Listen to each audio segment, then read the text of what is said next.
Bonjour à tous et bienvenue à True Fact. Et on se rappelle dans les années 50-80 comment c'était très mal vu les affaires LGBT, surtout les affaires de transition de genre, de transition de sexe. Et bien là, c'est un homme qui a transitionné en femme à cette époque-là et qui voulait justement être dans les forces armées canadiennes et finalement, il a vécu de la discrimination auprès d'eux autres et finalement, on parle aussi de violence conjugale que cette personne-là a vécu, elle a de mauvaises adresses et bref, elle a décidé de porter plainte contre les forces armées canadiennes. Et là, elle demande une compensation de 150 000 $ et elle fait affaire avec la Commission des droits de la personne qui, eux, on va le voir tantôt, ils ont accepté de l'aider. Ça vient du journal Le Nouvelliste, ça a été écrit par Lise Denis dans le journal Le Droit à prime abord, publié le 8 mai. Julie Tremblay, c'est un nom fictif, elle accuse le ministre de la Défense nationale d'avoir commis de la discrimination en l'excluant d'une action collective sous prétexte qu'elle habitait dans un centre de femmes victimes de violences et qu'elle n'avait pas le droit légal de donner son adresse. En soi, juste ça, moi, personnellement, ça fait ni queue ni tête. On sait que les personnes qui sont trans, en général, la majorité du temps, c'est des gens qui ont un problème de santé mentale. Donc, t'as rien à faire en tant que militaire. On n'est pas en 2026, là, on est dans les années 80. C'est pas la même façon de faire. Dans ces années-là, les militaires ne prenaient pas des gens avec une santé mentale précaire. C'est pas comme aujourd'hui, là, tu sais. Juste là, ça fonctionne pas vraiment, mais en plus, si tu donnes même pas ton adresse, on comprend le contexte, mais ça marche pas. Des années 50 au début des années 90, le gouvernement canadien a traqué et harcelé des membres de la communauté LGBT, prétendant qu'ils représentaient une menace à la sécurité nationale. Plus de 9000 personnes ont été exclues des forces armées canadiennes, de la Gendarmerie royale du Canada et de la fonction publique fédérale, tandis qu'au moins 30 000 Canadiens ont été fichés en raison de leur orientation sexuelle.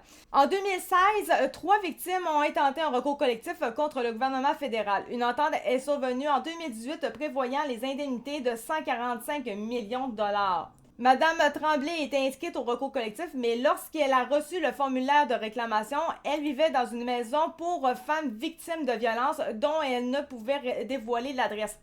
C'est logique.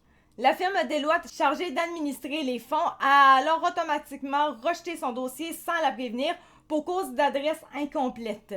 Et c'est là qu'on sait que Mme Tremblay réclame aujourd'hui au gouvernement une lettre d'excuse personnalisée et une compensation de 150 000 $. Elle demande aussi au ministère d'ajouter une note à son dossier militaire et de lui offrir un emploi au sein de la Défense nationale. Elle dit « Pour moi, ce serait une forme de vengeance, de justice. Retourner là-bas, ce serait une victoire. » Qu'est-ce qu'elle va aller faire là? Je sais pas.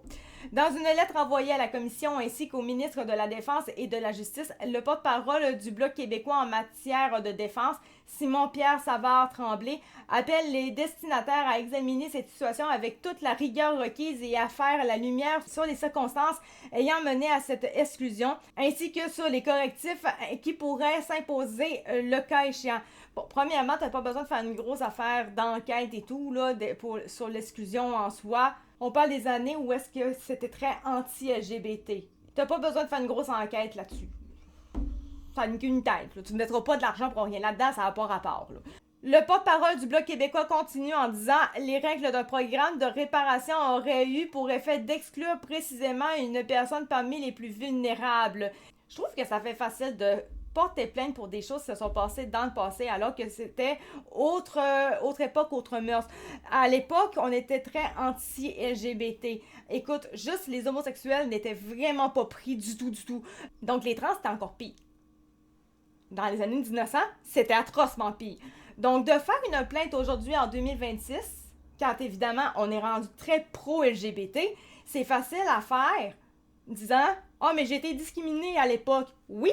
C'était comme ça. Est-ce qu'on a vraiment à s'excuser publiquement et à donner de l'argent, des centaines de milliers de dollars en guise d'excuse pour ce qui s'est passé à l'époque?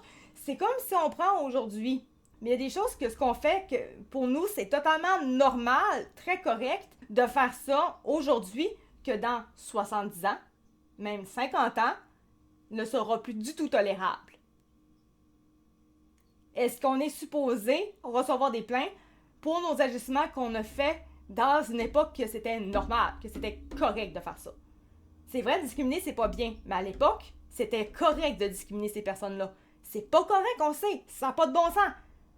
Mais on parle d'une époque où est-ce que c'était correct. Et je répète en disant, on parle quand même des forces armées canadiennes.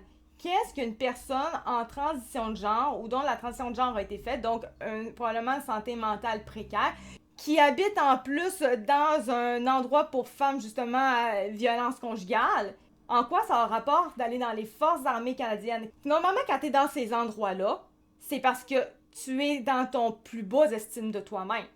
Tu es dans la plus grande fragilité qu'une personne peut être.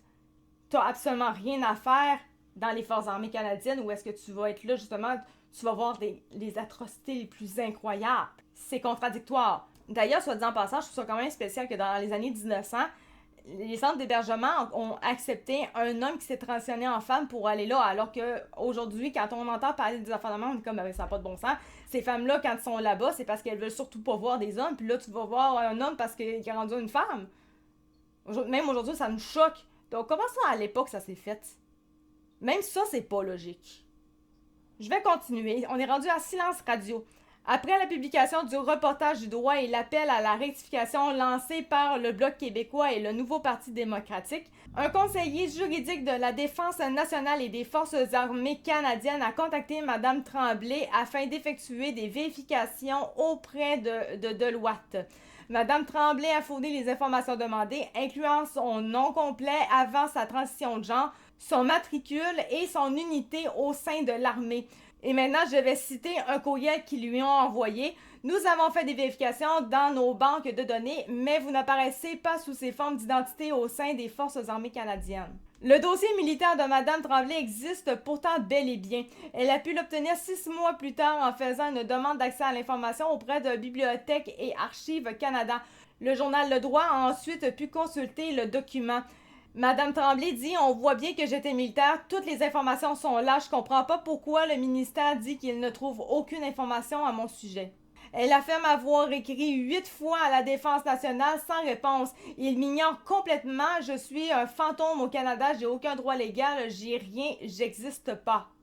Le ministère de la Défense nationale n'a pas répondu à nos questions et il a 60 jours pour soumettre une réponse à la commission. Sous les conseils d'un avocat, Mme Tremblay a également envoyé des lettres de mise en demeure au ministre de la Justice, Sean Fraser, au ministre de la Défense nationale, David McGuinty, ainsi qu'au premier ministre Mark Carney. Des éléments de jurisprudence à la Cour suprême y sont identifiés par l'avocat. Si l'affaire doit se rendre au tribunal, Mme Tremblay devra toutefois mener son combat seule.